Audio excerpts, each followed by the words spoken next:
Welcome to this video lecture. Today I am going to start chapter 4 Artificial Intelligence AI. Now let's start. What is an AI? AI is one of the fascinating and universal field of computer science which has great scope in future. AI एक ऐसा universal field है computer science का जिसका बहुत ही ज़्यादा scope है future में. AI holds a tendency to cause a machine to work as a human. AI की वजह से ही मशीन ह्यूमन की तरह वर्क कर पा रही है. जैसे आप सुनते हैं कि रोबोट हो गया, आपका चैट जीपीटी आप देखते हैं कि आज के टाइम में एक एआई चैट बॉट है एक तरीके से. Artificial intelligence is composed of two words, artificial and intelligence. Artificial intelligence दो वर्ड से मिलकर बना है, एक आर्टिफिशियल दूसरा intelligence. Where artificial define man made and intelligence define thinking power. Hence AI means a man made thinking power. AI का मतलब होता है कि जो ह्यूमंस की तरह सोच सके, एक मैन मेड थिंकिंग पावर जिसके अंदर हो. Definition: it is a branch of computer science as I told you earlier. ये एक कंप्यूटर साइंस का ब्रांच है by which we can create intelligent machine which can behave like human. हम उसके help से, एआई के हेल्प से एक मशीन बना सकते हैं जो कि बिहेव करता है ह्यूमन की तरह, थिंक लाइक अ ह्यूमन, सोच सकता है ह्यूमन की तरह, and able to make decision, और उसकी बेसिस पे डिसीजन लेता है. This is an AI. Goals of artificial intelligence. Goal क्या है एआई का? Following are the main goal of artificial intelligence. Replicate human intelligence, मतलब ह्यूमन की तरह सोचने वाला एक मशीन बना सके.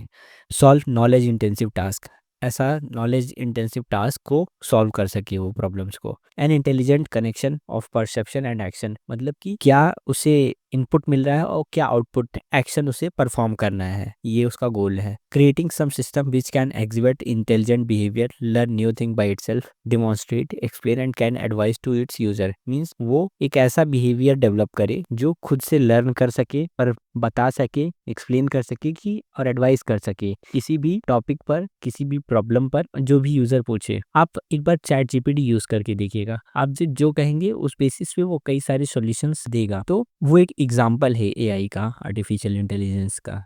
Advantage of AI. There are different types of advantage of AI like high accuracy with less error. AI machine or system are prone to less error and high accuracy as it takes decision as per pre-experience or information.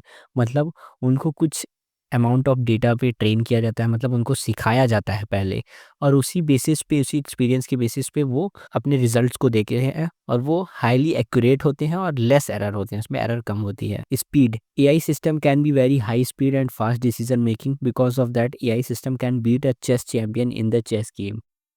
AI system जो decision लेता है वो बहुत fast लेता है, और इसका एक एग्जांपल है कि उसने एआई सिस्टम में चेस चैंपियन को बीट कर दिया था चेस गेम में. High reliability.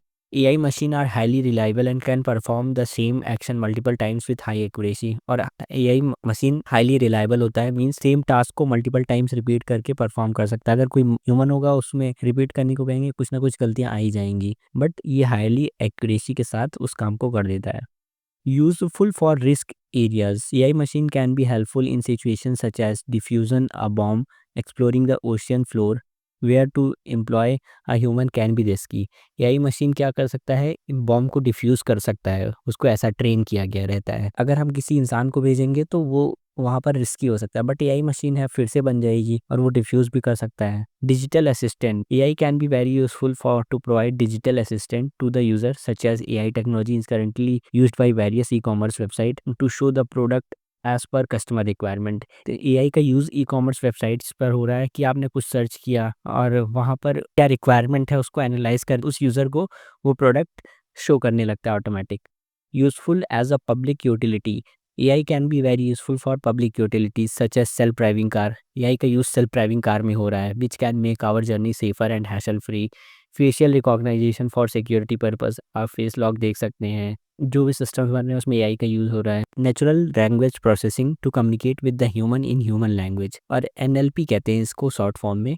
जैसे आप गूगल असिस्टेंट देख सकते हैं, उन सब में एनएलपी, नेचुरल लैंग्वेज प्रोसेसिंग का यूज़ किया गया है. किसी का एडवांटेज है तो उसका डिसएडवांटेज ही होगा.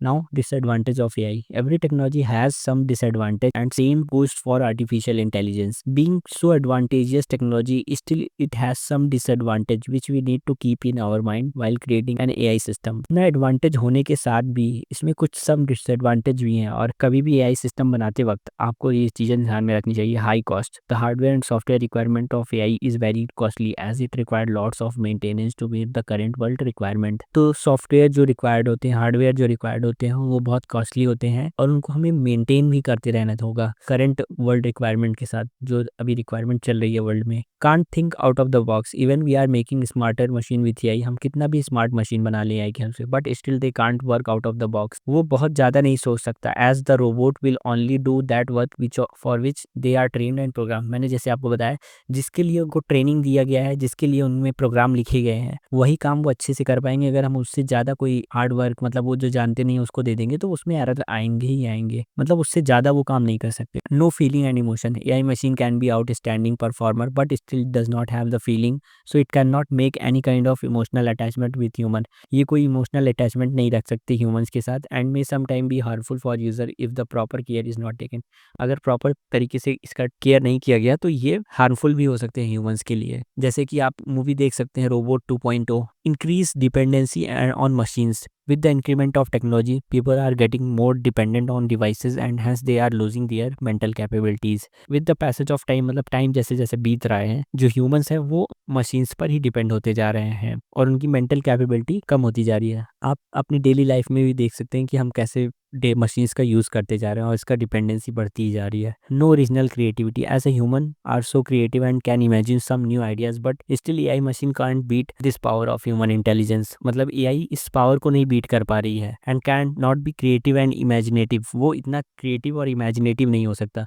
उसे हम जितना ट्रेन करेंगे, जितना बताएंगे उतना ही करेगा, उससे ज़्यादा वो नहीं सोच सक पा रहा है. हाँ, वो ह्यूमंस की हेल्प तो कर रहा है बट इतना नहीं कर पा रहा है जितना ह्यूमन खुद से कर पाता है. Now application of AI. Artificial intelligence has some application in today's society. It is becoming essential for today time because it can solve complex problem with an efficient way in multiple industries such as healthcare, entertainment, finance, education, etc. In different fields में AI बहुत help कर रहा है. AI हमारी daily life का बहुत ही बड़ा important part होते जा रहा है. AI is making our daily life more comfortable and faster. ये हमको हमारी लाइफ को कंफर्टेबल और फास्टर भी बना रहा है. Following are some sectors which have the application of artificial intelligence like astronomy, healthcare, data security, travel and transport, automobile industry, robotics, e-commerce, education. इन सारे सेक्टर्स में AI का यूज़ हो रहा है. Now features of AI. Eliminate dull and boring task. Suppose आपको कोई काम बार बार करने को कहा जाएगा तो आप बोर हो जाएंगे, बट AI उसको जितनी बार बोलोगे आप उतनी बार वो काम करते ही जाएगा. Data ingestion. डेटा इंजेशन आप ऐसे समझ सकते हैं कि डिफरेंट सोर्सेज से डेटा कलेक्ट करना, उसको एनालाइज करना और सेव करना. ये भी काम AI की हेल्प से बहुत ज़्यादा फास्टर हो जा रहा है. Imitates human cognition. मतलब ह्यूमन की तरह सोच सके, काम कर सके. ये फीचर्स है AI का. फ्यूचरिस्टिक. मतलब चीज़ों को समझ सक रहा है और प्रेडिक्ट कर लेता है कि क्या हो सकता है. एकदम फुल्ली एक्यूरेट नहीं मेजर करके बता सकता, बट क्या हो सकता है ये प्रेडिक्शन हो सकता है. Prevent natural disaster. मैंने अभी आपको बताया कि ये प्रेडिक्ट करता है, फिर बता सकता है कि कहाँ फ्लड आएगा, कहाँ अर्थक्वेक आएगा.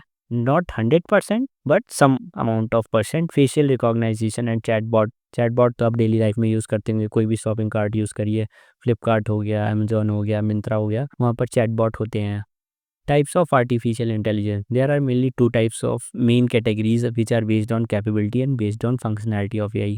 AI की दो मेन कैटेगरीज हैं like based on capability. They are three types of AI. Weak AI और narrow AI. General AI. Third one is super AI. These are three types of AI in based on capabilities. Based on functionality. अब ये functionality की basis पे चार type की AI होते हैं like reactive machine, limited memory, theory of mind, self awareness. Based on capabilities. First one is narrow or weak AI.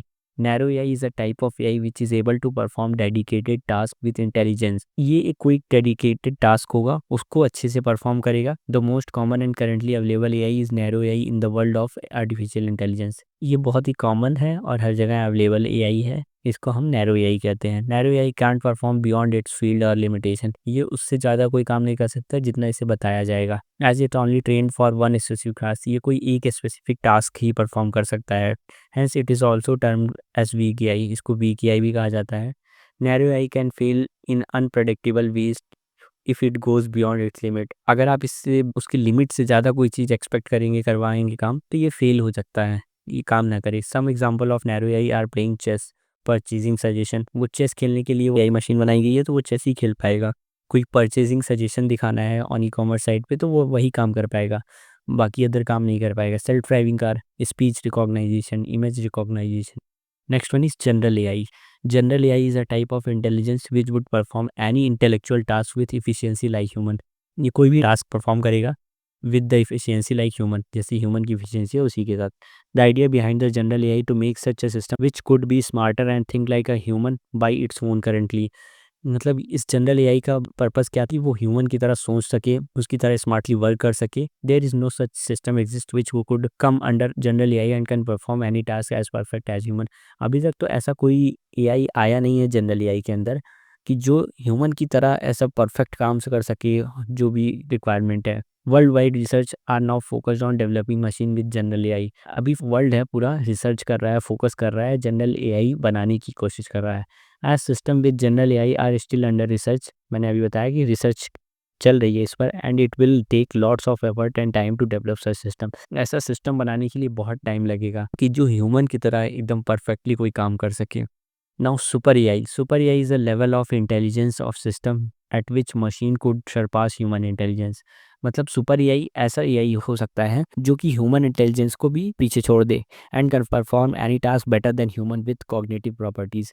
मतलब cognitive properties means human की तरह सोचने की क्षमता, ह्यूमन की तरह कोई टास्क को परफॉर्म करने की क्षमता उसके अंदर बहुत अच्छी हो सकती है, ह्यूमन से भी ज़्यादा अच्छी हो सकती है। It is an outcome of general AI.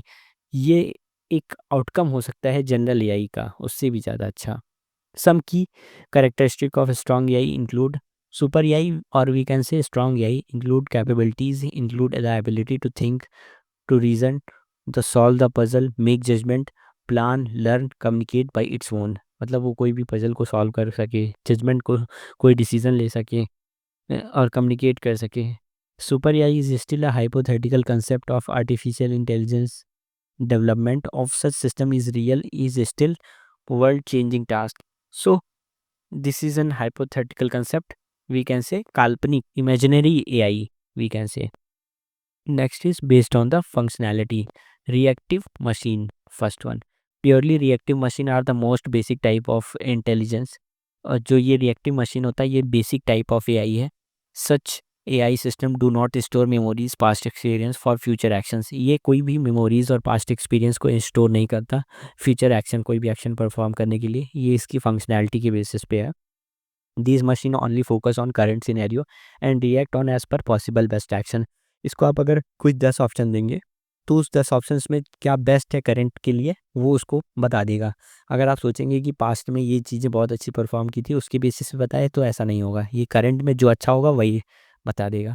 IBM deep blue system is an example of reactive machine. Google's AlphaGo is an also example of reactive machine. IBM का डीप ब्लू सिस्टम जो है वो रिएक्टिव मशीन का example है, वो current के basis पे बता देता है कि क्या सही है। अल्फागो गूगल का ये भी एक एग्जाम्पल है। Second one is limited memory. Limited memory machine can store past experience or some data for a short period of time। ये पास्ट एक्सपीरियंस और डेटा को स्टोर तो करता है। सपोज आपको इसने बताया कि ये रास्ता छोटा है, ये बड़ा है, तो अब वो उस चीज़ को स्टोर कर लेगा कुछ टाइम के लिए। This machine can use store data for a limited time period only, कुछ टाइम के लिए। Self driving are one of the best example of limited memory system. This car can store recent speed of nearby cars and distance of other cars, speed limit and other information to navigate the road. Self driving car एक example है limited memory का। वो आसपास की car की speed को catch करके रखेगा, डिस्टेंस को रखेगा, और जो भी इंफॉर्मेशन होगी कि रोड पे चलने के लिए उसको चाहिए होगी। तो इस तरीके से लिमिटेड मेमोरी एआई होती है। Theory of mind. Theory of mind should understand the human emotion, people believe and be able to interact socially like human. और ह्यूमन की तरह वो बिहेव कर सके, बिलीव कर सके, इंटरेक्ट कर सके लोगों से। This type of AI machine are still not developed. ही एआई मशीन अभी भी नहीं डेवलप्ड है, but research are making lots of effort and improvement of for developing such AI machines. और बहुत सारे एफर्ट लगेंगे, इम्प्रूवमेंट लगेंगे ऐसे एआई बनाने के लिए। बट ये कैटेगरी है एआई की, ऐसा नहीं है कि एकदम परफेक्ट है, बट है, इसीलिए आपको बताया जा रहा है। Next one is self awareness. Self awareness AI is a future of AI.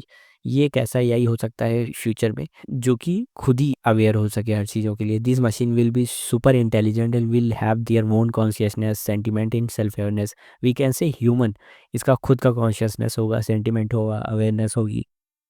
This machine will be smarter than human mind. मैंने आपको कहा अभी सरपास कर जाए ह्यूमन के चीज़ों को। Self awareness AI does not exist in reality still and it is hypothetical concept. ये इमेजिनरी कंसेप्ट है। Intelligent agent, next one is an intelligent agent is an autonomous entity which can act upon an environment using sensor and actuator for achieving goal। आप intelligent agent से समझ सकते हैं कि एक ऐसा कोई एजेंट और ह्यूमन जो कि इन्वायरमेंट से चीज़ों को ग्रैप्स कर सके और उस बेसिस पे कोई टास्क को परफॉर्म कर सके। और वो ग्रैप्स कैसे करता है? सेंसर के बेसिस पे। और परफॉर्म कोई एक्शन कैसे लेता है? वो एक्चुएटर के बेसिस पे अपने गोल को। एन इंटेलिजेंट एजेंट में learn from the environment to achieve their goal. वो इन्वायरमेंट से चीज़ों को सीखता है अपने गोल्स को अचीव करने के लिए। Thermostat is an example of intelligent agent. Thermostat एक एग्जाम्पल है इंटेलिजेंट एजेंट का। Following are the 4 rules for an AI agent. AI agent के लिए 4 रूल बने हैं। An AI agent must have the ability to perceive the environment. AI agent environment से चीज़ों को ग्रैप्स कर सके। The observation must be use to make decision. और जो ऑब्जर्वेशन है उस बेसिस पे वो कोई डिसीजन ले सके। And decision should be result in an action. और जो डिसीजन ले उसको परफॉर्म कर सके एक्शन में। The action taken by intelligent agent must be rational. और जो एक्शन ले वो रैशनल मीन्स करेक्ट हो। ऐसा ना हो कि कुछ भी एक्शन ले ले। तो पहला तो वो इन्वायरमेंट से चीज़ों को ग्रैप्स कर सके। अगर ग्रैप्स कर ले रहा है, ऑब्जर्व कर ले रहा है, तो डिसीजन ले सके। डिसीजन ले सक रहा है तो उसको एक्शन में परफॉर्म कर सके। अगर एक्शन भी जो ले रहा है वो रैशनल होना चाहिए। ऐसा ना हो कि कुछ भी एक्शन ले ले। कैरेक्टरिस्टिक्स क्या हो सकती है इंटेलिजेंट एजेंट की? अभी मैंने आपको बताया कि इंटेलिजेंट एजेंट को कुछ गोल दिया जाता है। उस गोल के लिए को अचीव करने के लिए वो इन्वायरमेंट से चीज़ों को सीखता है, फिर एक्शन परफॉर्म करता है। उसी तरीके से इनकी कैरेक्टरिस्टिक्स भी हैं। They have some level of autonomy that allow them to perform certain task on their own. अगर वो खुद से चीज़ों को सीख रहे हैं इन्वायरमेंट से, तो वो खुद से चीज़ों को परफॉर्म भी कर सकते हैं। They have learning ability that enable them to learn even task are carried out. उनके अंदर लर्निंग एबिलिटी होती है, उस वजह से वो किसी भी टास्क को परफॉर्म कर पाते हैं। Third one is they can interact with other entities such as agent, human and system. Intelligent agent जो है वो बाकी ह्यूमन से, सिस्टम से आसानी से इंटरेक्ट कर सकते हैं। New rule can be accommodated by intelligent agent incrementally. अगर कोई नया रूल बनता है तो वो भी उसको वो एकोमोडेट कर लेते हैं, ग्रैप्स कर लेते हैं। They exhibit goal oriented habit. और मैंने भी बताया कि वो किसी गोल को अगर दिया जाता है तो उसको अचीव कर सकते हैं। वो ऐसा बिहेवियर रखते हैं। इनके पास बहुत सारा नॉलेज होता है। दे आर नॉलेज बेस्ड और they use knowledge regard communication process and entities. वो अपने नॉलेज का यूज़ करते हैं कम्युनिकेट करने के लिए, कोई भी टास्क को परफॉर्म करने के लिए, प्रोसेस करने के लिए। ये इंटेलिजेंट एजेंट का फिगर है। They can perceive from the environment through their sensor and with the help of actuator they perform the action। और जो भी इफेक्ट आता है वो आपको एज अ रिजल्ट मिल जाता है। तो वो जो भी ग्रैप्स करते हैं उस बेसिस पे वो एक्शन परफॉर्म करते हैं और उसका रिजल्ट आपको मिल जाता है। Now structure of intelligent agent. The intelligent agent structure consist of 3 main part. First one is architecture, second one is agent function, third one is agent program। Now first one is architecture। This rule to machinery or device that consist of actuator and sensor। मैंने अभी आपको दिखाया figure में कि actuator और sensor consist करके इसका architecture बनाया गया है। The intelligent agent execute on this machinery. ये इस मशीनरी पे वर्क करता है। Example include a personal computer, a car और कैमरा। जो इसका सेंसर है, एक्चुएटर है, ये आप समझ सकते हैं कंप्यूटर में यूज़ है, कार में यूज़ है, कैमरा में यूज़ है। Agent function, this is a function in which action map for a certain percept sequence. जो भी वो ग्रैप्स कर रहा है, परसेप्ट मतलब सीख रहा है, ग्रैप्स कर रहा है, उस बेसिस पे उसका एक्शन मैप्ड किया गया है। Percept sequence refers to a history of what intelligent agent has perceived. मतलब जो क्या उसने परसीव किया, ग्रैप्स किया, उसी बेसिस पे उसका परसेप्ट सीक्वेंस मतलब एक्शन डिफाइन किया गया है। Third one is agent function. This is N implementation of agent function. मतलब पहले उसका आर्किटेक्चर क्या था, उसमें सेंसर था, एक्चुएटर था, फिर उस सेंसर और एक्चुएटर की बेसिस पे वो जो ग्रैप्स कर रहा था उस वो क्या परफॉर्म करेगा वो मैप्ड है। फिर उस चीज़ों का एक इम्प्लीमेंटेशन है एजेंट प्रोग्राम के through. The agent function is a produced through the agent program execution. On the physical architecture, मतलब एजेंट फंक्शन जो है वो बनाया गया है किसकी हेल्प से, एजेंट प्रोग्राम की हेल्प से एक फिजिकल आर्किटेक्चर में. These are the architecture of intelligent agent. Category of intelligent agent. There are 5 main category of intelligent agent. The grouping of these agent is based on their capabilities and level of perceived intelligence. ये categories जो बनाई गई हैं 5, उनकी capabilities on जो क्या perceive कर रहे हैं उस बेसिस पे. First one is simple reflex agent. This agent perform action using the current percept rather than the percept history. वो क्या गेन कर रहे हैं उस बेसिस पे वो एक्शन परफॉर्म करेंगे, हिस्ट्री के बेसिस पे नहीं. The condition action rule is a use on the basis for the agent function. Condition action rule एक तरीके का इफ एल्स कंडीशन होती है कि कब क्या परफॉर्म करना है. तो एजेंट फंक्शन इसी का यूज करता है कि कब क्या परफॉर्म करता है. मैंने अभी बताया था एजेंट फंक्शन में कि क्या परसीव किया है उस बेसिस पे वो एक्शन मैप्ड है, मतलब बताया जा चुका है उसको. A fully observable environment is ideal for the success of the agent function. ये फुल्ली ऑब्जर्वेबल इन्वायरमेंट में अच्छा काम करेगा agent function. Second one is model based reflex agent. Using simple reflex agent, model based reflex agent consider the percept history on their action. वो history को भी store करके रखता है मॉडल बेस्ड रिफ्लेक्स एजेंट. ये उसी से बन के आया है सिंपल रिफ्लेक्स एजेंट से. The agent function can still work well even in an environment that is not fully observable.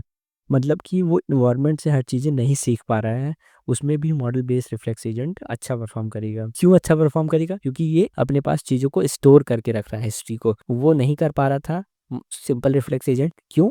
क्योंकि उसके पास कोई हिस्ट्री नहीं थी. अगर इन्वायरमेंट से उसको कोई इनपुट अच्छा नहीं मिल रहा है, वो सीख नहीं पा रहा है, तो वो एक्शन भी नहीं कर परफॉर्म कर पाएगा, क्योंकि बस उसके पास कोई हिस्ट्री नहीं है. अगर आप एक बार कहीं किसी के घर गए हैं तो आपको रास्ता पता है तो अच्छे आसानी से जा सकते हैं, बट आपको पता ही नहीं है तो आप कैसे जा पाएंगे? आपके पास कोई गूगल मैप भी नहीं है सपोज करिए. उसी तरीके से मॉडल बेस्ड रिफ्लेक्स एजेंट के पास हिस्ट्री है, इसलिए वो परफॉर्म कर पा रहा है हर इन्वायरमेंट में. This agent use an internal model that determine the percept history and effect action.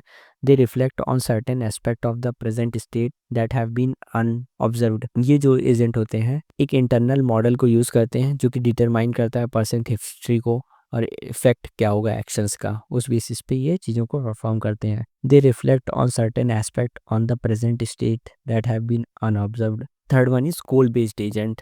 These agent are have higher capabilities than model based reflex agent. ये जो एजेंट होते हैं इनके पास मॉडल बेस्ड रिफ्लेक्स एजेंट से भी ज़्यादा पावर होती है, इन मॉडल बेस्ड रिफ्लेक्स एजेंट से भी ज़्यादा कैपेबिलिटी होती है. Goal based agent uses goal information to describe the desirable capabilities.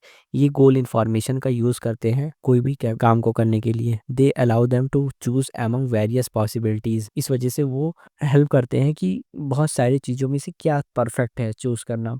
These agents select the best action that enhance the attainment of the goal. मतलब आपके पास 10 चीज़ें हैं, उसमें से आपको क्या यूज़ करके आप अपने गोल को जल्दी अचीव कर सकते हैं ये वो बता सकता है. Goal based agent means model based से भी ज़्यादा अच्छा है, ये अपने गोल्स को अचीव करने के लिए हेल्प कर सकता है. Utility based agent. This agent make choice based on utility. ये यूटिलिटीज़ के बेसिस पे चॉइस करता है. They are more advanced than the goal based agent because an extra component of utility measurement. यहाँ पर एक एक्स्ट्रा कंपोनेंट ऐड हो गया यूटिलिटी मेजरमेंट, इस वजह से ये गोल बेस एजेंट से भी ज़्यादा एडवांस है. Using a utility function a state is mapped against the certain measure of utility. एक स्टेट मैप कर दी गई है कुछ यूटिलिटीज के against. A rational agent select the action that optimize the expected utility of the outcome. अब ये outcome क्या आएगा वो गोल को अचीव करने में हेल्प कर रहा था, बट ये आउटपुट ही क्या आ सकता है उसको मैप करके रखा है. इस बेसिस पे वो चीज़ों को चूज करके एक्शंस को परफॉर्म करता है. फर्स्ट वन करंट इन्वायरमेंट की बेसिस पे काम करता था. सेकंड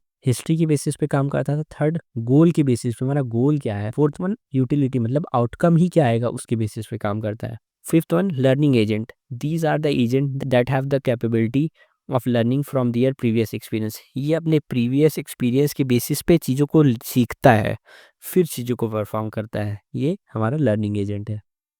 नो लर्निंग एजेंट के कुछ एलिमेंट्स हैं. Learning agent have the following element. The learning element. This element enable learning agent to learn from previous experience. ये एलिमेंट एजेंट को हेल्प करता है अपने प्रीवियस एक्सपीरियंस से लर्न करने की. Second one is the critic. Provide feedback on how the agent is doing. और ये क्रिटिक जो होता है वो हेल्प करता है कि आप कैसा परफॉर्म कर रहे हो. और performance element. This element decide on external action that need to be taken. और ये एक्शंस को बताता है कि क्या आपने एक्शंस लिया वो कैसा परफॉर्म कर रहे हैं. The problem generator. This act as a feedback agent that performs certain tasks such as making decision and keeping history. और ये हेल्प करता है जो प्रॉब्लम जनरेट हुई है उसको कैसे परफॉर्म कर सके, उससे कैसे डिसीजन ले सके, सजेशन देता है और हिस्ट्री को रखता है। तो ये 4 एलिमेंट है। पहला सीखने में मदद करता है, दूसरा फीडबैक देता है कि कैसे परफॉर्म कर रहा है, तीसरा एक्सटर्नल एक्शंस बताता है कि क्या लेना चाहिए, चौथा प्रॉब्लम्स क्या थी उसको सॉल्यूशन सजेस्ट करता है और हिस्ट्री को ट्रैक करता है। Now how intelligent agent work. अभी मैंने आपको बताया इंटेलिजेंट एजेंट कैसे वर्क करता है। Intelligent agent work main components like sensor, actuator and effector. मैंने अभी फिगर दिखाया था। Getting on overview of these components can improve your understanding of how intelligent agent work. Sensor, these are the device that detect any changes in the environment. Sensor परसेप्ट करता है, मतलब grasps करता है कि इन्वायरमेंट पे हो क्या रहा है। This information is set to the device, ये इन्फॉर्मेशन डिवाइस को भेज दी जाती है। In AI the environment of the system is observe by the intelligent agent through sensor. AI में सेंसर की बेसिस पे चीज़ों को ग्रैप्स किया जाता है। अब सेल्फ ड्राइविंग कार है, उसमें एक सेंसर लगा होता है जो AI को बताता है कि सामने से कार आ रही है, इस साइड से कार आ रही है। तो ये सेंसर ही चीज़ों को ग्रैप्स करके बताता है। अब एक्चुएटर जो है, these are the component through which energy is converted into motion. तो उस बेसिस पे जो AI है, मतलब वी कैन से एक्चुएटर, ये बताता है कि लेफ्ट ले लो, राइट ले लो, रोक दो। They perform the role of controlling and moving a system. ये बताता है कि कैसे चीज़ों को कंट्रोल कर सकें और मूव कर सकें। Example include rails, motors and gears. ये हमारा जो रेल सिस्टम है, मोटर्स हैं, गियर हैं, इन सब इसी बेसिस पे काम करते हैं, सेंसर एक्चुएटर के बेसिस पे। And third one is effector. Effector play a crucial role in how an AI system interact with the environment. और आपका AI सिस्टम कैसे इंटरेक्ट कर रहा है इन्वायरमेंट से, ये बताता है। Effector influence the environment by executing action. Effector जो करता है वो इन्फ्लुएंस करता है इन्वायरमेंट को, कैसे, एक्शंस को एग्जीक्यूट करके। Example of factors like include legs, fingers, wheel, display screen, robotics arm. These are the examples. Function of an AI system input percept from the environment are received by intelligent agent through sensor. जो input होता है वो receive किया जाता है sensor की help से और इंटेलिजेंट एजेंट को बता दिया जाता है। This agent employ AI to process the information. वो AI का यूज़ करके उसको प्रोसेस करता है इस इंफॉर्मेशन को, डिसीजन लेता है। मैंने आपको अभी रूल नंबर 1 2 में बताया था। फिर डिसीजन लेने के बाद लर्न करता है, ऑब्जर्व करता है, फिर उसको एक्शंस में परफॉर्म करता है। Actions are executed by actuator and the agent future decision are influence by its percept, history and past experience. और उसका जो फ्यूचर का डिसीजन होता है उसी से इन्फ्लुएंस होता है, उस अपनी हिस्ट्री से, पास्ट एक्शन से, कि मैंने क्या लिया था, क्या आउटपुट आया था। तो ये फंक्शन होता है कि चीज़ों को ग्रैप्स करे, ग्रैप्स करने के बाद उसको एनालाइज करे, एनालाइज करने के बाद उसको एक्शंस में परफॉर्म करे, एक्शंस से परफॉर्म करने के बाद चीज़ों को सीख सके और फ्यूचर में उसको फिर से अप्लाई कर सके और इम्प्रूव कर सके। ये फैक्टर्स का फिगर है। हमारा एजेंट है, एजेंट जो इन्वायरमेंट से चीज़ों को सीख रहा है, सीखने के बाद सेंसर की बेसिस पे ले रहा था, सेंसर की बेसिस पे एजेंट को बताया, एजेंट ने वो एक्शन परफॉर्म किया, एक्शन के बेसिस पे इफेक्टर जो है उसको चीज़ों को स्टोर कर रहा है। Application of intelligent agent. First one is information search. Intelligent agent quickly retrieve and navigate vast online data, saving time effort for users. अभी मैंने आपको बताया कि गूगल पे सर्च करेंगे तो शायद आपको अपना जो प्रॉब्लम है उसको कई सारी वेबसाइट पे सर्च करना पड़े। अगर आप चैट जीपीटी में डालेंगे तो वो उसी के रिलेटेड सॉल्यूशन आपको प्रोवाइड करेगा। Office automation, automate repetitive task in customer support, sales, improving productivity, reducing cost. ये चीज़ों को ऑटोमेट करता है और कॉस्ट को रिड्यूस करता है, प्रोडक्टिविटी को बढ़ाता है, सेल्स को भी बढ़ाता है और सपोर्ट भी करता है। मेडिकल डायग्नोसिस, यहाँ भी इसका एप्लीकेशन है। Help in health care by analysing the patient symptoms, input and suggest treatment output for better care. Input लेता है और बताता है कि क्या प्रॉब्लम है, क्या ट्रीटमेंट करा सकते हैं। Fifth one is vacuum cleaning. Robotic vacuum uses sensor and actuator clean rooms efficient by detecting dirt and navigating obstacles. अब एक वैक्यूम क्लीनर आता है जो AI की हेल्प से चीज़ों को काम करता है, खुद ही सारा काम कर लेता है, सेंसर की बेसिस पे चीज़ों को ग्रैप्स करता है और उसकी बेसिस पे एक्शंस को परफॉर्म करता है जहाँ भी डर्ट होते हैं और मूव करता है। Autonomous driving. Self driving car uses sensor to interpret surroundings and actuator to control the driving actions, ensuring safety. अभी मैंने सेल्फ ड्राइविंग कार के बारे में आपको बताया, वही है ये। यहाँ पे भी इंटेलिजेंट एजेंट का यूज़ होता है। Difference between artificial intelligence, machine learning and deep learning. AI तो आपने जान लिया, एआई मशीन्स को बनाने में हेल्प करता है। मशीन लर्निंग एमएल उन मशीन्स को ट्रेन करने में हेल्प करता है। डीप लर्निंग मीन्स डेटा को एक्सट्रैक्ट कर सकते हैं, ले सकते हैं और चीज़ों को सिखा सकते हैं। एमएल के लिए डेटा चाहिए होगा, वो डेटा डीप लर्निंग के थ्रू आएगा। और एआई के लिए एमएल चाहिए होगा। मीन्स आप समझ सकते हैं एआई हमारा एक बड़ा सा गोला है, उसके अंदर हमारा एमएल है, एमएल के अंदर हमारा डीप लर्निंग है। मतलब जब डेटा एमएल को मिलता है, उस डेटा से मशीन को ट्रेन किया जाता है। डिफरेंस देखते हैं। Origin 1956 by John McCarthy. यही जॉन मैकार्थी ने डेवलप किया था 1956 में। एमएल 1959 बाय आर्थर सैमुअल और deep learning 2000 by Igor Aizenberg. Definition क्या है? Technology to create machine that mimic human behavior. ऐसा मशीन बनाना जो ह्यूमन बिहेवियर रखे। दूसरा, subset of AI that learn from past data and experience. मैंने आपको अभी बताया कि एमएल चीज़ों को ट्रेन करने के लिए, मशीन्स को ट्रेन करने के लिए यूज़ होता है और ये सबसेट है, मतलब उसके अंदर आता है। Third one is deep learning. It is a subset of ML and AI inspired by human brain and neuron. अभी ह्यूमन ब्रेन और न्यूरॉन से इंस्पायर्ड होता है। इसमें क्या डेटा आ रहा है, क्या नहीं आ रहा है, इसकी बेसिस पे ये एनालाइज करता है, उस डेटा को कलेक्ट करता है। स्कोप क्या है? Broad field including ML and DL, subset of AI, subset of ML. इसका बहुत ज़्यादा यूज़ है, एआई का हर जगह यूज़ है। और एमएल का यूज़ तो मेनली एआई में हो रहा है और डीप लर्निंग का एमएल में। गोल क्या है? Machine can think like a human without human intervention. Enable machine to learn from past experience. ML जो है हेल्प करता है कि मशीन सीख सके अपने पास्ट एक्सपीरियंस से। और डीप लर्निंग हेल्प करता है सॉल्व कर सके कॉम्प्लेक्स प्रॉब्लम को as the human brain does. और वो ऐसा डेटा बनाता है कि जैसे ह्यूमन सॉल्व करते हैं किसी प्रॉब्लम को सोचकर, वैसे मशीन भी कर सके।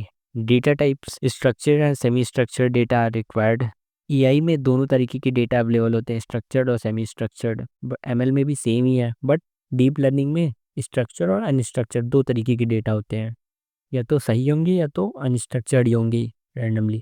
डेटा की रिक्वायरमेंट क्या होती है? रिक्वायर्स एआई में बहुत ज़्यादा डेटा की ज़रूरत नहीं होती। Require a moderate amount of data किसी भी एक्शंस को परफॉर्म करने के लिए। अब एमएल में तो डेटा रिक्वायर होता है जो कि डीप लर्निंग में रिक्वायर होता है बहुत ज़्यादा, उससे थोड़ा कम ही रिक्वायर होता है एमएल में। और डीप लर्निंग में मैंने बताया ही बहुत अमाउंट ऑफ डेटा रिक्वायर्ड होता है। Complexity, high level decision making and reasoning. आपको एआई की हेल्प में बहुत ज़्यादा ही डिसीजन, हाई लेवल डिसीजन लेना होता है, अपनी थिंकिंग पावर लगानी होती है। एमएल में uses algorithm to find the pattern in data. ML जो है एल्गोरिदम्स का यूज़ करता है डेटा में कोई पैटर्न फाइंड आउट करने के लिए। और deep learning intimates brain like structure for problem solving. और ये अपने ह्यूमन ब्रेन्स लाइक स्ट्रक्चर को यूज़ करता है किसी भी प्रॉब्लम को सॉल्व करने के लिए। और इसमें की कैरेक्टरिस्टिक्स क्या होती है? General intelligence and problem solving. AI इसमें हेल्प करता है। Focus on learning and adopting, चीज़ों को सीखने में और अडॉप्ट करने में हेल्प करता है। Excel in processing large data set and solving complex task. और डीप लर्निंग जो होता है लार्ज डेटा सेट को प्रोसेस करने के लिए और कॉम्प्लेक्स टास्क को परफॉर्म करने के लिए यूज़ होता है।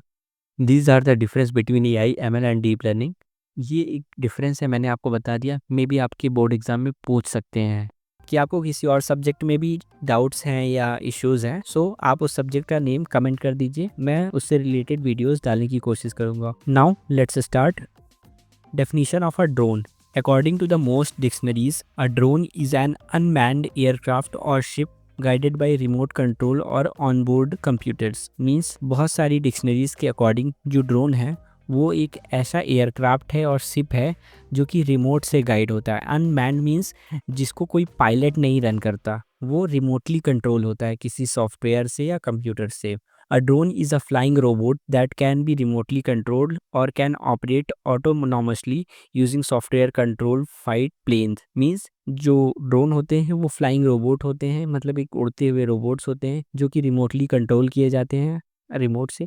और कैसे ऑपरेट होते हैं? सॉफ्टवेयर की बेसिस पे ऑपरेट होते हैं। Working in conjunction with onboard sensor and GPS. Means ये सेंसर और जीपीएस की बेसिस पे वर्क करता है, कनेक्ट करता है। Unmanned aerial vehicles, UAV commonly known as drone, ये भी एक ड्रोन है। Are aircraft without onboarded crew और पैसेंजर्स, मतलब इसमें कोई पैसेंजर्स पायलट्स नहीं होते हैं। ये जैसे मैंने आपको बताया रिमोटली कंट्रोल्ड होते हैं, तो इसमें कोई पैसेंजर्स या पायलट्स नहीं होते। This can be automated drones और रिमोटली पायलट व्हीकल्स, आरपीवीज। ये कुछ टर्म्स हैं जो आगे यूज़ होंगे, आप इसको ध्यान में रखिएगा। और ये ऑटोमेटेड ड्रोन्स होते हैं, ऑटोमेटिकली चलते हैं, रिमोट के थ्रू कंट्रोल्ड होते हैं, फिजिकल पायलट नहीं होते, रिमोटली पायलट व्हीकल्स होते हैं ये। Basic characteristics of drone. A drone is an unmanned aircraft, also refers to a flying robot, UAV, RPV। मतलब अनमैन्ड एयरक्राफ्ट, जैसे मैंने आपको बताया कि रिमोटली कंट्रोल्ड होते हैं, कोई पायलट्स नहीं होते। Drone can operate autonomously with the help of onboarded software and flight control boards, FCBs। और ये जो ड्रोन्स होते हैं ऑटोनोमसली ऑपरेट होते हैं with the help of software के हेल्प से। फ्लाइट कंट्रोल बोर्ड, एक ये भी एक तरह का रिमोट होता है, उसके थ्रू ये कंट्रोल्ड होते हैं। Remote control RC operation is possible via by directional radio waves. और ये कैसे पॉसिबल होते हैं? जो रिमोटली कंट्रोल्ड होते हैं वो बाई डायरेक्शनल रेडियो वेव्स के थ्रू कम्युनिकेट करते हैं। इधर से कुछ सिग्नल गया रोबोट कुछ सिग्नल भेजता है रिमोट को, तो ये बाई डायरेक्शनल रेडियो वेव्स होते हैं, इसके थ्रू ये बात करते हैं। Most drone work in conjunction with onboard sensor and GPS for navigation. ये सेंसर और GPS के बेसिस पे नेविगेट होते हैं, मुड़ते हैं। मैंने आपको पिछले वीडियो में बताया था सेंसर क्या होता है, एक्चुएटर क्या होता है, इफेक्टर क्या होता है। तो ये सेंसर की बेसिस पे ही चीज़ों को ग्रैब्स करते हैं। Drones come in various design, बहुत सारे डिज़ाइंस में आते हैं ड्रोन, लाइक फिक्स्ड विंग, कुछ के फिक्स्ड विंग्स होते हैं, रोटेटरी विंग्स होते हैं, और हाइब्रिड कॉन्फ़िगरेशन होता है। This is the image of drone. Next is power source included fuel engines like gasoline, turbine, Wankel engines or batteries. These are the source for the drones. Drone size range from massive one with 61 meter wing span to micro drones। मतलब 61 metre उनके flying wings होते हैं। Micro मतलब बहुत छोटे छोटे types के भी ड्रोन होते हैं, मेजरिंग लेस देन 1 मिलीमीटर। आप सोच सकते हैं कितने छोटे छोटे ड्रोन्स हो सकते हैं। Specialized drones include waterproof models such as underwater marine drone. मतलब कुछ तो हवा में चलते हैं, कुछ अंडर द वाटर भी चलते हैं, उनको हम वाटरप्रूफ मॉडल्स कहते हैं, स्पेशल ड्रोन होते हैं वो। Military drones can carry payload up to 3000 kg। मतलब जो मिलिट्री के ड्रोन्स होते हैं वो कुछ अमाउंट ऑफ वेट को भी कैरी कर सकते हैं, लाइक 3000 kg तक लोड को ले जा सकते हैं एक जगह से दूसरी जगह। And operate an altitude of up to 60,000 feet. मतलब वो ज़मीन से 60,000 फीट ऊपर जा सकते हैं, इतना ऊपर उस लोड को लेके कैरी कर सकते हैं, फ्लाई कर सकते हैं। These are some basic characteristics of drone. Next is history of drone. In the year 1839, the first recorded use of UAVs was in 1839। इसका सबसे पहला यूज़ 1839 में हुआ था। वो भी कैसे हुआ था? एक ऑस्ट्रेलियन सोल्जर था जिसने अटैक किया था वेनिस पे। कैसे अटैक किया था? एक एक्सप्लोसिव गैस बैलून में फिल करके उसको ड्रोन की हेल्प से वहाँ ट्रांसफ़र कर दिया था, भेज दिया था। Second, 1896 UAVs were the first equipped with cameras for surveillance purpose. फिर उसके बाद उसका 1896 में यूज़ हुआ था एक कैमरे के साथ। हम अब आज के टाइम में आप देखते हैं जहाँ भी मैरिज हो रहे हैं और कहीं भी कुछ भी फंक्शंस हो रहे हैं वहाँ पर ड्रोन की हेल्प से ही रिकॉर्डिंग होती है। Third one, in 1907 inventors Jacques and Louis Breguet build the world first quadcopter. इन्होंने वर्ल्ड का फर्स्ट क्वाड कॉप्टर बिल्ड किया था दोनों ने। In 1917 the Ruston Proctor aerial target, a radio controlled pilotless airplane, become the first pilotless winged aircraft based on Nikola Tesla RC technology. जो Roston Proctor aerial target थे उन्होंने first पायलटलेस airplane बनाया था जो कि निकोला टेस्ला के radio control technology पे based थी। इन 1943 the Fritz x FX 1400 developed by Germany during world war second was the first remote controlled weapon used in actual operation. और 1943 में जर्मनी के द्वारा वर्ल्ड वॉर सेकेंड में first remote controlled weapon use किया गया था। Next, in 1960 a boom in the popularity of remote control planes occurred in the US. These were mostly sold as kits ranging from small indoor flyable model to large outdoor models. Next one is in 1993 drone were first used for monitoring climate and environmental changes। फिर 1993 में drones का climate को जो environment में change हो रहा है उसको मॉनिटर करने के लिए यूज़ किया गया था। In 2001 after the 9/11 attack the CIA जो अमेरिका की सेंट्रल इंटेलिजेंस एजेंसी है उसने अपनी आर्म ड्रोन को डिप्लॉय किया over Afghanistan to combat the Taliban को कॉम्बैट करने के लिए। The first drone based kill operation occurred in February 2002। ये फर्स्ट ड्रोन बेस्ड किल था ऑपरेशन था जो कि फरवरी 2002 में लॉन्च हुआ था। Next is in 2006 the FAA Federal Aviation Administration issued its first commercial drone permit. जो FAA था वो अपना first commercial drone permit launch किया, recognize their potential for non military application, जो नॉन मिलिट्री एप्लीकेशन थी उसके लिए यूज़ करने के लिए। Next is 2010। In 2010, the French company Parrot launched the Parrot AR drone, the first ready-to-fly drone controllable via Wi-Fi using a smartphone। ये पहला ऐसा ड्रोन था जो वाईफाई के द्वारा कंट्रोल होता था स्मार्टफोन के। ये फ्रेंच कंपनी ने लॉन्च किया था। Next is in 2013 Amazon showcased a concept of video of founder Jeff Bezos vision for a drone based delivery system। फिर 2013 में Amazon के जो फाउंडर हैं जेफ बेजोस, उन्होंने drone based delivery system start किया। Next is in 2014 toy drones become widely available for general consumers. फिर toy drones आ गए जो कि जनरली अवेलेबल होते हैं कंज्यूमर्स के लिए। Next is in 2016 the EHang 184 the first passenger drone was introduced at the consumer electronic show CES by Chinese entrepreneur. फिर एक चाइनीज एंटरप्रेन्योर के द्वारा एक कंज्यूमर इलेक्ट्रॉनिक शो पहला पैसेंजर ड्रोन लॉन्च हुआ जिसका नाम था EHang 184। This is the history of drone. I know आप पूरा नहीं याद कर सकते बट आप कुछ मेन पॉइंट्स याद रखिए और उसको अपने वर्ड्स में लिख दीजिएगा। Next is component of a drone. क्या क्या पार्ट्स हो सकते हैं ड्रोन के? पहला propellers. The propeller are the part of the drone that allow it to lift off the ground offering the ability to flight. Propeller क्या करते हैं? वो हेल्प करते हैं कि वो ग्राउंड से ऊपर उठ सकें और फ्लाई कर सके। Second one is motor. This part turn the propeller and propels the drone off the surface from where the flight start. Motor क्या करते हैं? उसको उड़ने में मदद करते हैं, फिर उसको लैंड करने में भी मदद करते हैं। Frame known as the skeleton of the drone. Frame एक स्केलेटन मतलब एक आप कह सकते हैं स्ट्रक्चर जो होता है ड्रोन का। It provide rigidity and stability avoiding interference और वाइब्रेशन कॉस्ड बाई स्पिनिंग प्रोपलर्स। अगर हम ड्रोन्स को फ्रेम नहीं देंगे, एक स्केलेटन या स्ट्रक्चर नहीं प्रोवाइड करेंगे, तो जो भी प्रोपलर्स की वजह से रोटेशन होता है उसकी वजह से बहुत सारा वाइब्रेशन होगा, इंटरफेरेंस होगा। तो उसको हटाने के लिए हम एक स्टेबल और रिजिड फ्रेम देते हैं, बॉडी देते हैं उसको। Fourth one is battery.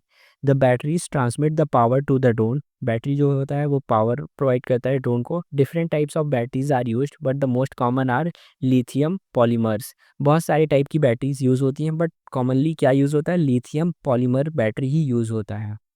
Fifth one is camera. The drone may और may not have the camera. Camera हो भी सकता है, नहीं भी हो सकता है ड्रोन में, depending on it's intended function. जो इसका फंक्शन होगा मतलब किस पर्पज़ के लिए यूज़ कर रहे हैं। अगर सर्विलांस के लिए, फोटोग्राफी और वीडियोग्राफी के लिए हो रहा है तो ड्रोन में कैमरा होगा ही होगा। GPS this component is essential for expanding drone operation. ये एक बहुत ही इंपॉर्टेंट पार्ट होता है ड्रोन का GPS। It provide latitude, longitude, elevation, direction and various reference point. GPS के ही हेल्प से वो किस हाइट तक जाना है, कहाँ तक जाना है, किस डायरेक्शन में जाना है, ये सब बताता है GPS। Flight controller this part of the drone is a vital to its proper operation. ये बहुत ही वाइटल पार्ट है उसके प्रॉपर ऑपरेशन करने के लिए। As it is considered as the brain of the unmanned aerial vehicles. मतलब drones का ये ब्रेन कहा जा सकता है। The flight controller manages and control all the data information send by the operator to ensure proper operation. Flight controller सारी operations को manage करता है, लाइक रिमोट से जो भी सिग्नल जा रहा है ड्रोन को, ड्रोन से जो भी इंफॉर्मेशन आ रहा है रिमोट पर, वो सारा चीज़ फ्लाइट कंट्रोलर ही मैनेज करता है, सारे डेटा को, इंफॉर्मेशन को भेजता है और रिसीव करता है। Next is classification of drone. First one is multi rotor drone. Multi rotor drone are multi propeller blades for navigation and flying. Multi rotor drone multiple propeller we can say blade का use करता है navigate करने के लिए, fly करने के लिए। They are commonly use for photography and videography surveillance. ये मेनली फोटोग्राफी और वीडियो के लिए यूज़ किया जाता है। Subtype of multi rotor drone, कई सारे सब टाइप्स भी हैं मल्टी रोटर ड्रोन के। पहला ट्राइकॉप्टर है, ड्रोन विथ 3 प्रोपेलर और blade. Quadcopter, drone with 4 propeller और 4 blade. Hexacopter, drone with 6 propeller और blade. Octocopter, drone with 8 propellers blade we can say. ये कुछ टाइप्स हैं मल्टी रोटर ड्रोन के। Next one is fixed wing drone. Fixed wing drone have wings instead of propellers. Fixed wing drones के wings होते हैं, propeller नहीं होते हैं। Similar to the airplane, they can not hover in place and fly along a set course as long as their energy source remain functional. ये drone एक जगह पर होवर नहीं कर सकते, यानी ये अपनी जगह पर रुक नहीं सकते। ये सिर्फ एक फिक्स्ड कोर्स पर फ्लाई करते हैं और जब तक उनका एनर्जी सोर्स जैसे कि बैटरी काम करता रहे तब तक वो अपने रूट पर चलते रहेंगे, अदरवाइज वो स्टॉप हो जाएंगे। Third one is single rotor drone. Single rotor drone have a single large rotor and small tail rotor for directional control. Single rotor drone जो होते हैं उनमें एक सिंगल लार्ज रोटर होते हैं और एक स्मॉल टेल होता है जो कि हेल्प करता है डायरेक्शन को कंट्रोल करने के लिए। They are similar to helicopter but carry lighter load. ये हेलीकॉप्टर की तरह होता है और उनमें वो बहुत हल्के लोड को कैरी करते हैं। Fourth one is fixed wing hybrid VTL drones. VTL means vertical take off and landing. VTL drones combine propellers for vertical take off with wings for gliding. जो वीटीएल ड्रोन्स होते हैं वो propellers का use करते हैं vertical direction में take off करने के लिए और विंग्स का यूज़ करते हैं ग्लाइडिंग के लिए। These drones are highly versatile and can adopt multiple mechanical and electrical configuration. Versatile means capability और we can say ability. इनकी जो कैपेबिलिटी होती है बहुत ही ज़्यादा होती है और ये कई सारे मैकेनिकल और इलेक्ट्रिकल कन्फिग्रेशंस को अडॉप्ट कर सकते हैं। The quad copter is an popular fixed wing hybrid design. जो क्वाड कॉप्टर है वो एक popular fixed wing hybrid design है वी12 ड्रोन्स के। Now, application of drones. Military drones. Military drones are used for surveillance, reconnaissance, aerial photography, target tracking and counter air threats. Military drones surveillance के लिए use किए जाते हैं, means monitoring के लिए। Reconnaissance means किसी चीज़ों को एक्सप्लोर करने के लिए। फोटोग्राफी के लिए, टारगेट को ट्रैक करने के लिए। जो भी काउंटर एयर थ्रेट्स होते हैं उसके लिए यूज़ किए जाते हैं। They reduce the risk to pilots and military personnel during operation. ये रिस्क को रिड्यूस करते हैं पायलट्स के लिए और मिलिट्री के लिए during the operation. Second one is space research. Drones are used in space research, like space research institutions like NASA use drones for space exploration. For example, NASA drone landed on Mars to observe terrain and wind pattern. मतलब वहाँ की land कैसी है, wind pattern कैसा है जानने के लिए मार्स का। टेराइन मतलब कि लैंड और फिजिकल फीचर्स कैरेक्टरिस्टिक्स कैसे हैं उस पर्टिकुलर एरिया का। Third one is food and product delivery. Drones are increasingly used in the food and product delivery industry to navigate congested area and building, ensuring quick and efficient delivery. Drones का use food और product delivery की field में बहुत ही ज़्यादा हो रहा है आज के टाइम में, क्योंकि जो कंजेस्टेड एरिया है, बिल्डिंग्स है, बहुत ही ट्रैफिक्स हैं। इस वजह से ड्रोन की हेल्प से बहुत ही फास्टली और कम टाइम में चीज़ों को डिलीवर कर दिया जा रहा है। Fourth one is agriculture. Drone play a crucial role in agriculture by performing field service, sowing, tracking livestock and predicting crop yields. Agriculture में drones काफ़ी important role play करता है। ये ड्रोन्स काफ़ी टास्क परफॉर्म करते हैं जैसे कि फील्ड सर्वे। ड्रोन फील्ड का एरियल व्यू प्रोवाइड करते हैं जिसमें फार्मर को क्रॉप हेल्थ, सॉयल कंडीशन और वाटर डिस्ट्रीब्यूशन का एक्यूरेट डेटा मिलता है। Tracking livestocks. ड्रोन से फार्मर अपने पशुओं को ट्रैक कर सकते हैं, उनके मूवमेंट्स को मॉनिटर करते हैं और उनकी हेल्थ को चेक करते हैं। Predicting crop yields. Drones cameras और सेंसर्स का यूज़ करते हैं जो क्रॉप ग्रोथ को मॉनिटर करते हैं और फार्मर को क्रॉप यील्ड्स प्रेडिक्ट करने में मदद करते हैं। ये सारी जो एग्जांपल्स अभी मैंने बताया एग्रीकल्चर के फील्ड में, ये ज़्यादातर मोस्टली बाहर की कंट्रीज़ में यूज़ होते हैं like America. Fifth one is other applications. These are the some other fields जहाँ पर ड्रोन्स यूज़ किए जा रहे हैं, like criminal surveillance, spy drones, site analysis, first aid delivery, cinematography, wildlife conservation, cargo delivery. These are the some other applications of drone. I hope this is clear to all. If you have any doubt, please comment. If you like the video, please share with your friends or schoolmates. Thank you.